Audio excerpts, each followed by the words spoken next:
अस्सलाम वालेकुम नाज़रीन और सामीन। आज हम आपके लिए एक बहुत ही ख़ास पॉडकास्ट लेकर आए हैं, टी विद ज़ी।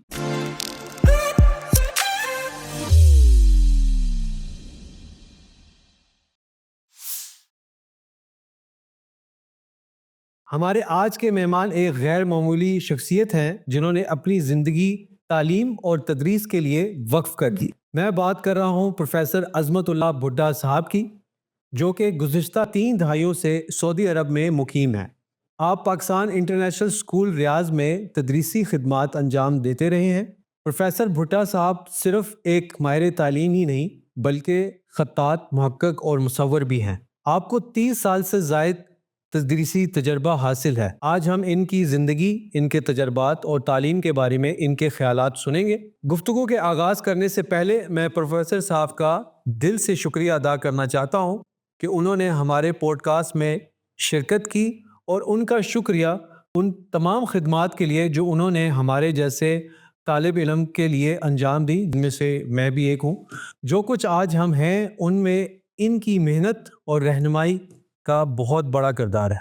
बहुत बहुत शुक्रिया सर जी। थैंक यू, बहुत शुक्रिया।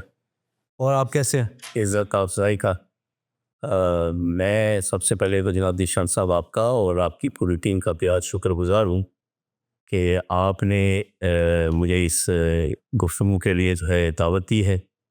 और सच्ची बात यह है कि जब एक उस्ताद अपने शागिर्दों को इस तरह पनपते हुए फलते फूलते देखता है तो उसका जो है सीना चौड़ा हो जाता है और उसका दिल जो है वो सरशार हो जाता है खुशी से। मैं ये समझता हूँ कि यकीनन दो हस्तियाँ ज़िंदगी में ऐसी होती हैं जो अपने बच्चों को आगे बढ़ते हुए देख के खुशी होती है उनकी, एक उस्ताद और दो सबसे पहले बाप और फिर उस्ताद। तो यकीनन मुझे फ़ख्र है कि जनाब आपकी मुसाहिबत मुयस्सर आई है, आज मैं आपके साथ हूँ इंशाल्लाह। Sir pleasure is all mine, क्योंकि मुझे बहुत शौक़ था कि अपने उस्ताद को इंटरव्यू करना। मतलब मेरे लिए इट्स ब्लेसिंग कि मैं अपने उस्ताद के सामने बैठ के उनका इंटरव्यू कर रहा हूँ। इसके लिए आपका बहुत बहुत शुक्रिया। तो सर जी, सबसे मतलब वैसे तो मेरे ख़्याल है आजकल टीचिंग जो है वो इतनी मेरे ख़्याल है पॉपुलर नहीं है, मतलब लोग शायद उस तरफ आना नहीं चाहते। तो मेरा जो सबसे पहला सवाल है कि आपके लिए क्या मोटिवेशन थी कि आप इस करियर को चूज़ करें? हाँ, बेहद शुक्रिया।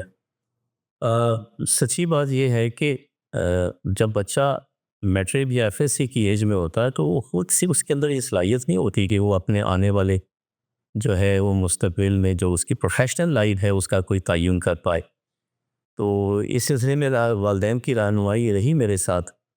तो उसमें ये था कि एफएससी के बाद मैंने ये महसूस किया कि दीन जो है ना वो भी एक बहुत बड़ा एलिमेंट है हमारी ज़िंदगी के अंदर।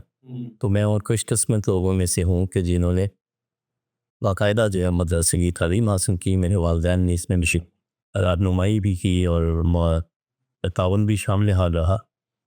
तो जामिया फ़लसफ़िया फैसलाबाद से जो है वो दर्स नज़ारी किया और उसके बाद जो है पंजाब यूनिवर्सिटी से मास्टर्स किया। और इसके बाद बाकायदा मैं लाहौर में एक बड़ा रिनाउंड इंस्टीट्यूशन है हलीम इंस्टीट्यूट, और वो लोग 1948 से काम कर रहे हैं। तो मैं उन खुशकिस्मत लोगों में से हूँ जिन्होंने अपने करियर का आगाज़ उस क्लास से किया जो इस मुल्क की एलीट क्लास समझी जाती है। तो बहरहाल उससे ये हुआ कि हमें अपना टीचिंग मेथडोलॉजी और उसके बाद जो एक तालीम और ताल्लुम में जो बुनियादी ज़रूरतें होती हैं जो जिनको आम समझाता है, आप उसको स्किल का नाम दे सकते हैं, वो वहाँ से सीखने का मौका मिला और मैं उनका बेहद शुक्रगुज़ार भी हूँ। तो इसके बाद ये हुआ कि सऊदी अरब आने का मौका मिला और यहाँ पे मकतबा दारुस्सलाम में एक मारूफ पब्लिकेशन हाउस है। तो वहाँ पे बतौर ट्रांसलेटर भी काम किया, बतौर मुसव्विर भी काम किया। और उसमें ये था कि मेरी वो जो अपनी फ़ितरी सलाहियत है, यानी मुझे आर्ट का भी शगफ़ है। ये मौरूसी है हमारे यहाँ, हमारी फ़ैमिली के अंदर कातिब हैं और कैलीग्राफ़र हैं बहुत सारे। तो उसको भी जो है मज़ीद निखारने का मौका मिला। तो इसके बाद ये हुआ कि मैं पाकिस्तान इंटरनेशनल स्कूल को जॉइन किया और गुज़श्ता तकरीबन 30 बरसों से वहाँ पे अपनी खिदमत से अंजाम देता रहा। साथ में मुझे ये महसूस हुआ कि शाम के औकात में जो है मुझे कुछ और काम भी करने की ज़रूरत है। तो एक सॉफ्टवेयर हाउस की बुनियाद रखी। आज अल्हम्दुलिल्लाह वो एक कामयाब बिज़नेस भी साथ पैरेलल जो है वो खड़ा हो चुका है। अल्लाह शाबाश ज़बरदस्त। इस सारे अरसे में मैं कर रहा हूँ। अच्छा, ये जो आपका एक सफ़र है, जो स्टार्ट हुआ एक तालिब इल्म से और फिर आप एक उस्ताद बने, उसके बाद फिर आप एंटरप्रेन्योर बने, तो इसमें कई मुश्किलात का आपको सामना करना पड़ा होगा। तो मैं चाहता हूँ कि आप कोई कोई इनसाइट बताएँ जिससे आजकल के जो नौजवान हैं, जो उस तरफ आना चाह रहे हैं, उनको वो मुश्किलात का सामना ना करना पड़े। जी। देखें, ये बड़ा अहम सवाल आपने किया। और लोग जो है ना वो सब अच्छा वाला जो है ना पहलू वो देखना पसंद करते हैं, लेकिन उनको ये समझने की भी ज़रूरत है कि इसके पीछे कितनी कड़े मराहिल जो हैं वो गुजरे होंगे और कैसी कैसी मुश्किलात से। तो इस एतबार से देखिए, मैं ये महसूस करता हूँ कि हमारी जो नौजवान हैं और जिस तरह से अभी एक मीडिया के ऊपर एक पूरी बाढ़ आ गई है कि सोशल मीडिया की पैसा कमाओ और इस तरह से कामयाब हो जाओ और जी शॉर्टकट इख्तियार करो, और ये सारा ऐसा होता नहीं। वो सब अपना अपना सामान बेच रहे हैं लोग। हमें उसी फितरी जो एबिलिटी है इंसान की, जो ज़हन और अमली इस्तेदाद है, उसके मुताबिक ही चीज़ों को अपने नेचुरल वे में लेके चलना पड़ेगा। जो भी उस रूटीन से हम पढ़ के वो कितनी देर तक आप मेंटेन कर सकते हैं? आप नहीं कर सकते। तो सबसे पहले ये है कि आप इल्म अपना हासिल करें। ये जो आजकल कहा जा रहा है ना कि डिग्रियों को आग लगा दो और ये बिल्कुल गलत है। आप पहले तालीम हासिल करें। हाँ, ये मैं मानता हूँ कि ये हमारी कमी है कि हमने तालीम के साथ साथ बच्चों को स्किल नहीं सिखाए, और वही लैकिंग उनकी है कि वो जब प्रैक्टिकल लाइफ में जाते हैं वो अपनी एप्लीकेशन नहीं लिख पाते हमें। बिल्कुल, वो कम्युनिकेट कर नहीं पाते। जो जो इल्म उन्होंने हासिल किया है उसको इज़हार नहीं कर पाते, क्योंकि हमने पैरेलल कोई ऐसी वर्कशॉप नहीं कराई, कोई तालीम के निसाब पे ये चीज़ शामिल नहीं की। तो ये मैं महसूस करता हूँ कि हमें अपने इदारों में जो है ये एहतमाम करना चाहिए कि हम इस तरह से उसको डिज़ाइन करें सिलेबस को कि बच्चे का जो प्रैक्टिकल है वो सिर्फ 20 नंबर मुफ्त के ना हो, बल्कि उसके अंदर कुछ जेन्युइन सलाहियत भी हो जो उसको अमली ज़िंदगी में काम करे। ये आपने जैसे स्किल की बात की है, तो ऑब्वियसली जब हमने भी सेकेंड ईयर जब यहाँ से की थी, तो मुझे भी ये मुश्किल पेश आई थी कि जब करियर चूज़ करना था या कोई फ़ील्ड चूज़ करनी थी कि हमने किस तरफ जाना है, तो बिल्कुल ब्लाइंड थे, कोई पता पता ही नहीं था, कोई रहनुमाई करने वाला नहीं था। तो आपको क्या लगता है कि आजकल के जो दौर में अब बच्चे हैं, उनको उनके लिए क्या उस्ताद कर सकते हैं या उनके माँ-बाप क्या ऐसी कोई चीज़ कर सकते हैं जो उनके लिए आगे का जो फ्यूचर है वो क्लियर हो जाए कि उन्होंने क्या करना है? देखिए, इसमें ना थोड़ा-सा पस मंज़र को समझना पड़ेगा। मैं उस एज में हूँ या उस दौर से गुज़रा हूँ जिसमें जब हमने आँख खोली तो मैकेनिकल का दौर था, फिर उसके बाद एनालॉग आया, और उसके बाद फिर जो है ये आईटी का शुरू हो गया मामला। माइक्रो पे चले गए, अभी हम वायरलेस पे चले गए सारी दुनिया। So we are lucky and we are the part of that generation who is the witness of all these changes. और ये सारी चेंजेस किसकी वजह से आई हैं? कंप्यूटर टेक्नोलॉजी की वजह से।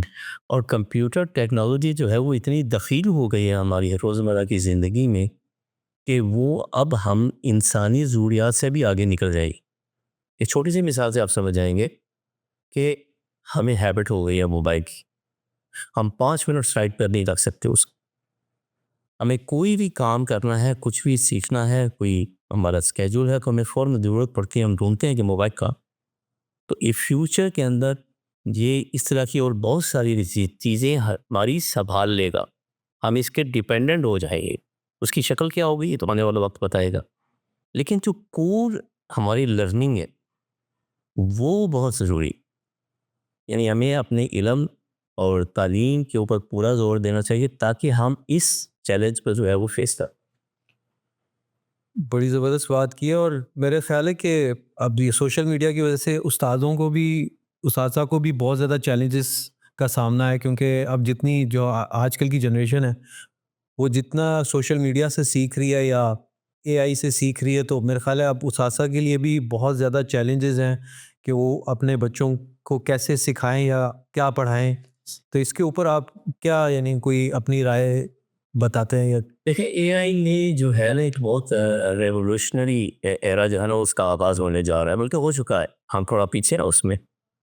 अ, इसको आप यूँ समझ लीजिए कि मिसाल के तौर पे आने वाले वक़्त में अब इस तरह से होगा कि मरीज़ पेशेंट जो है वो अपनी डिज़ीज़ के सिम्पटम लिखेगा, दुनिया जहान से वो गूगल करके आपके सामने उसकी प्रिस्क्राइब करेगा, क्योंकि उसके पीछे 50 साल की मोस्टली पेशेंट्स की हिस्ट्री हो। डाटा या वो आपको एक्यूरेट जितनी सही बात बनती है, इंसान तो गलती कर सकता है ना, वो गलती नहीं करेगी। हम्म और वो एक्यूरेट आपको डिफाइन करेगी कि ये जो जो आपने सिम्टम बताए हैं, इसका ये आपकी से बीमारी है और इसका इलाज ये है और ये मेडिसिन फलां जगह से मिल सकती है।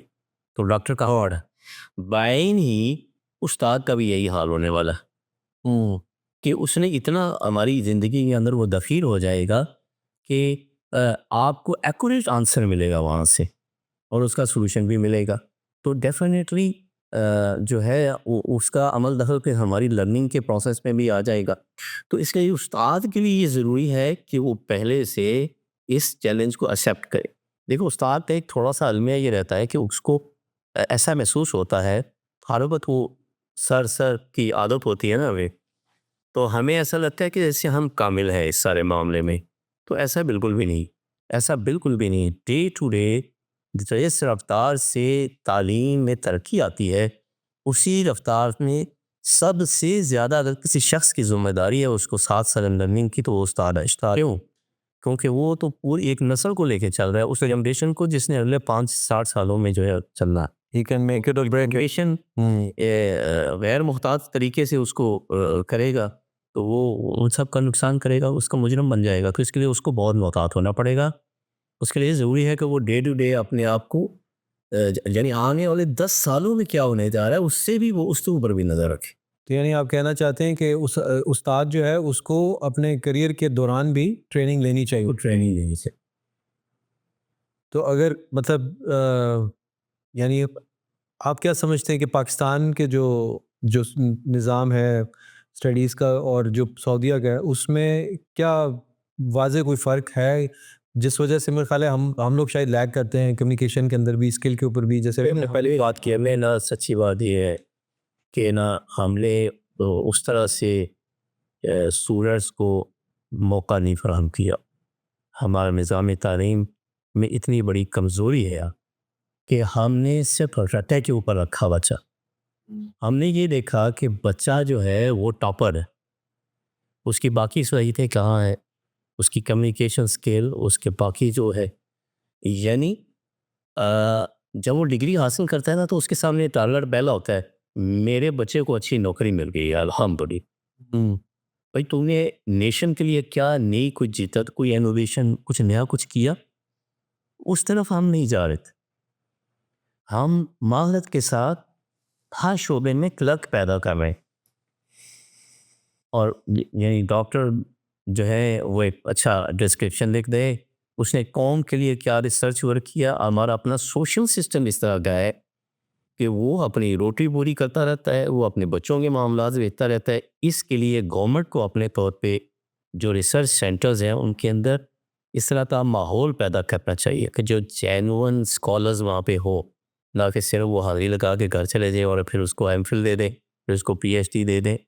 तो इस तरह का मामला जो है ना वो हमारी हाँ, सऊदी अरब में क्या है कि हमारे यहाँ है तालीम मो तरबियत, सऊदी अरब में यह है तरबिया व तालीम हम्म, कि पहले आपने तैयार करना है स्टूडेंट को ज़हनी तौर पे कि वो ज़हनी तौर पे तैयार हो कि मैं लर्निंग के लिए आया हूँ। कैसे नशिस्त व बर्खास्त है, कैसे चीज़ों को इन्हेंस करना है, कैसे उसको एसएलओ स्टूडेंट लर्निंग आउटकम। इसका मतलब ये हरगिज़ नहीं है कि बस जो है स्टूडेंट से आपने सबक सुन लिया, नहीं। उसका डे टू डे रिकॉर्ड रखना ये ज़रूरी है इदारों के लिए। एसएलओ का मतलब ये है कि आपने किसी जाते हैं डॉक्टर के पास, वो रिपोर्ट देता है जी ये इसका यूरिन टेस्ट है, ये इसका ब्लड टेस्ट है, ये फलाना टेस्ट है और इसकी बुनियाद पे कि हम उस एविडेंस को देख के हम कहते हैं कि हाँ जी इसको ये प्रॉब्लम है, इस पर ऐसे ठीक किया जा सकता है। स्टूडेंट का क्या रिकॉर्ड है?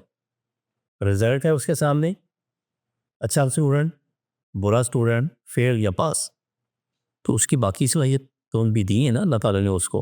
बेशक। उनको भी रिकॉर्ड रखने की ज़रूरत है। वो हो सकता है वो इस लर्निंग में वीक हो लेकिन वो एक्सप्रेस करने में बहुत शार्प हो, तो उसको मज़ीद अच्छा किया जा सकता है। यदि ये इदारे के अंदर ये एहतमाम करना ज़रूरी है कि वो स्टूडेंट का माइक्रो लेवल पे रिकॉर्ड रखे, क्योंकि वो तालीम हासिल करने के लिए जाता है। सिर्फ रटा मार के नंबर लेने का मकसद नहीं है। जब तक ये सोच नहीं बदलेगी तब तक ये तब्दीली नहीं आ सकती। तो बहरहाल पाकिस्तान में अब ये इसका शऊर आ चुका है और मैंने देखा है कि बाज़ इदारों के अंदर उन्होंने इस तरह का जो है स्किल बेस्ड और प्लस एक्टिविटी बेस्ड लर्निंग जो है ना उसको फ़रोग देना शुरू कर दिया है, और उम्मीद है कि इंशाल्लाह चीज़ें बेहतरी की तरफ जाएगी। आपके अपने भी स्कूल हैं पाकिस्तान में, जी जी अलहमदिल्ला। और तो ये जो आप बता रहे हैं कि जो इश्यूज़ यहाँ पर हैं, वो आपने उनको टैकल करने के लिए वहाँ पे कोई इंतज़ामात किए हैं उस स्कूल के अंदर? कुछ ये है कि हमने कोशिश ये की कि ग्रेड 5 तक जब बच्चा पहुँचे तो वो जो लर्निंग टूल्स है और वो है languages. Hmm, if someone can not express in his own words, तो उस तालीम का क्या फ़ायदा कि जब उर्दू और इंग्लिश हमारी यही ज़ुबानें हैं, तो ये सलाहियत पैदा हो जाना चाहिए बच्चे को कि जब वो 5वीं क्लास तक पहुँचे वो मैथ की कैलकुलेशन प्रॉपर कर पाए, वो साइंटिफिक जो फंडामेंटल्स हैं बेसिक उनके बारे में उसको लॉजिकल बता, उसको इंग्लिश पढ़ने में बोलने में प्रॉब्लम ना हो, उसको उर्दू पढ़ने और बोलने में पागल, क्योंकि लैंग्वेजेस जो है वो अगर सही होंगी तो वो बच्चा आगे फिजिक्स भी पढ़ लेगा, केमिस्ट्री में बाकी सारा करे होगा। हमने ये एहतमाम किया कि हमने वहाँ पे इन स्किल्स को जो है ना वो ज़्यादा बेहतर तरीके से मैनेज करने की, उसका पूरा record day to day daily basis के ऊपर बच्चे की इम्प्रूवमेंट और ये सारे स्किल्स उसके अंदर जो है वो अदा करने की कोशिश कर रहे हैं, और हम उसमें काफ़ी कामयाब है अल्हम्दुलिल्लाह। तो अगर आप एक कोई यहाँ पर जो पाकिस्तानी स्कूल जो चल रहा है, उसमें अगर आप एक चेंज करना चाहें, जो अगर आपके इख्तियार में हो, तो आप क्या चेंज करना चाहेंगे? ताकि मैं बात कट हो रही है मुकम्मल करने के लिए, ताकि जो हमारा इशू यहाँ पर अभी तक है, जो कैरियर जो हम बात कर रहे हैं और स्किल चूज़ करने की, तो वो उसमें उसको हम ओवरकम कर सकें।